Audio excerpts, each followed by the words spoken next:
இது இந்த டைரக்ட் பண்ணுறதுக்கு இவருக்கு அனுபவம் எப்படி வந்துச்சு? நீங்கள் ஒரு குடிகாரரா இல்லை எப்படி இந்த அனுபவத்தை கண்டுபிடிச்சிங்க? ஏன்னா அவ்வளோ கேரக்டருக்கு நல்லா டைரக்ட் பண்ண படம் சூப்பர். இந்த மாதிரி படமெல்லாம் கவர்மெண்ட்டே பார்க்கலாம். யார் பார்க்கலாம்? ஏன் இந்த படம் கவர்மெண்ட்டு தான் பார்க்கணும். அவங்க தான் டாஸ்மாக் வச்சுருக்காங்க. அவங்களால தானே படம், அவங்களால தானே எல்லாம் அடிக்கிறான். யாருக்கு லாபம்?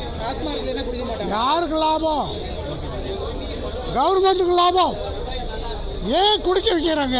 ஏன் கடை வச்சுருக்காங்க? இதெல்லாம் இருக்குது சீனை. அவ்வளோ குடும்பம் பாதிக்குது. நான் என்ன கேட்டேன் அதுதான் பதில். நான் கேட்டதை புரிஞ்சுக்கல. உற்பத்தி அவங்க, கடை அவங்க, கோடியாக சம்பாதிக்கிறாங்க. யார் பணம்? குடிக்கிறவங்க பணம். அவ்வளோ ஃபேமிலி எவ்வளோ பாதிக்குது. அதுதான் படம். சூப்பராக எடுத்திருக்காரு. சூப்பர் ஃபஸ்ட்டாக சொல்லிட்டேன்.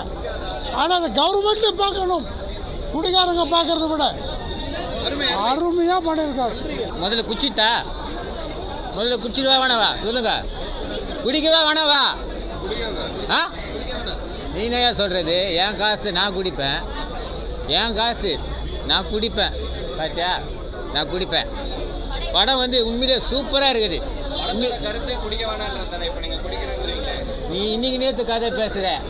1981 இந்த படம் வந்து நான் குடித்து கொண்டே இருப்பேன், அதுதான் டைட்டிலு. புரியுதுங்களா? அந்த காலத்திலே வந்து இந்த குடி வரக்கூடாதுன்னு எல்லாருமே போராடிக்கிறாங்க. இப்பவும் போராடுறாங்க. ஆளுங்கட்சியும் போராடுது, எதிர்கட்சியும் போராடுது தான். ஆனால் டாஸ்மாக் மூடலை. அந்த காலத்தில் வந்து 81 இந்த படம் தேங்காய் சீனிவாசன் அப்போ முதலமைச்சர் சிஎம்மா எம்ஜிஆர் இருக்கிறாரு. இந்த படத்துக்கு துவக்க வச்சார். அப்போ சொன்னார் புரட்சித்தலைவர் எம்ஜிஆர், இந்த படம் எடுக்காத சொன்னோன்னு சிஎம் இல்லை இது ஒரு பண்ணுங்க, இது படம் வந்து நல்லா உண்மையான கருத்தெல்லாம் இருக்குது, மக்களுக்கு விழிப்புணர்ச்சி ஏற்படும் சொன்ன போல். உண்மையிலே உனக்கு அந்த பாட்டு வேணும்னா நான் இப்போ போடுறப்போ தயவு செய்து கொஞ்சம் இருக்கிறீங்களா? நான் கேட்ட வரைக்கும் ரொம்ப நல்லாயிருக்கு. ரொம்ப சந்தோஷமாக வராங்க தியேட்டர்லேருந்து வெளியில். அதை பார்க்குறதுக்கு ரொம்ப சந்தோஷமாக இருக்குது. ரொம்ப நல்லா இருந்தது. ரொம்ப வித்தியாசமாக இருந்தது. ஏன்னா நாங்கள் படம் பார்க்கும்போது வேறு மாதிரி ஒரு ஃபீலிங் இருந்தது. பட் ஆடியன்ஸ் வந்து அந்த ஹியூமர், அந்த காமெடிக்குமே கிளாப் பண்ணி, அதே சமயம் ரொம்ப இந்த பாசம், குடும்பத்தை பற்றின விஷயத்துக்கும் ரொம்ப வித்தியாசமாக ரியாக்ட் பண்ணுறது, அது எல்லாமே பார்க்கும்போது ரொம்ப சந்தோஷமாக இருக்குது. ஓகே, பெண்கள் தான் ரொம்ப பாதிக்கப்பட்டவங்க. குடிச்சிட்டு அவங்க பாட்டு இருப்பாங்க, எங்கேயாவது விழுந்து கிடப்பாங்க, வேறு எதனா பண்ணுவாங்க. ஆனால் பாதிக்கப்படுறது என்னமோ அந்த வீட்டில் மனைவிமார்களும் பிள்ளைகள், நம்மளை சுற்றி உள்ளவங்க தான் பாதிக்கப்படுவாங்க. இந்த படத்தை உண்மையாலுமே எல்லா மக்களோட குடும்பம் ஃபேமிலியாக வந்து பார்க்கணுன்றது என்னுடைய கருத்தாக வைக்கிறேன். ஏன்னா விழிப்புணர்வு நிறைய மக்களுக்கு ரீச் ஆகணும். இப்போ இந்த படத்தில் பார்த்த மாதிரி அவரால் குடியும் விட முடியல, வாழவும் முடியல. பசங்க பொண்டாட்டி கூட வாழணும்னு நினைக்கிறாரு, அவரால் வாழவும் முடியல.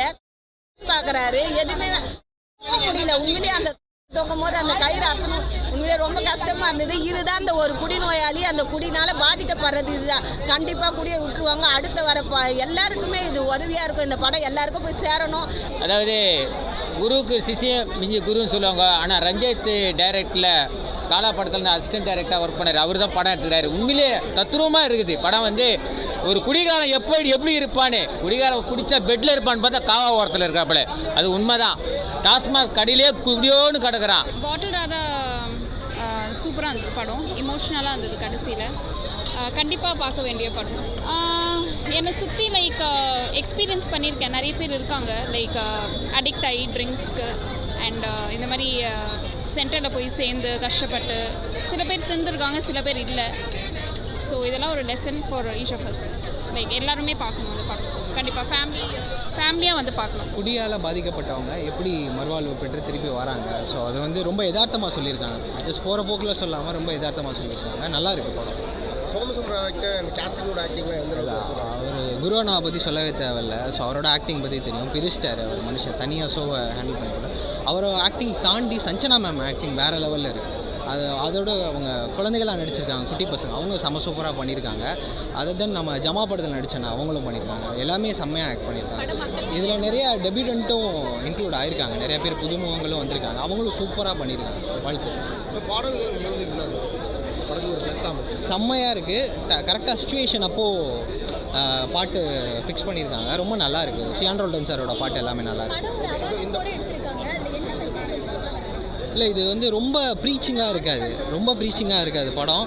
ரொம்ப யதார்த்தமாக தான் இருக்கும். லைக் ஒரு நம்ம உட்காந்து ரொம்ப ஒரு மாதிரி என்னடா சொல்கிறாங்க அந்த மாதிரிலாம் இருக்காது. நீட்டான படம்.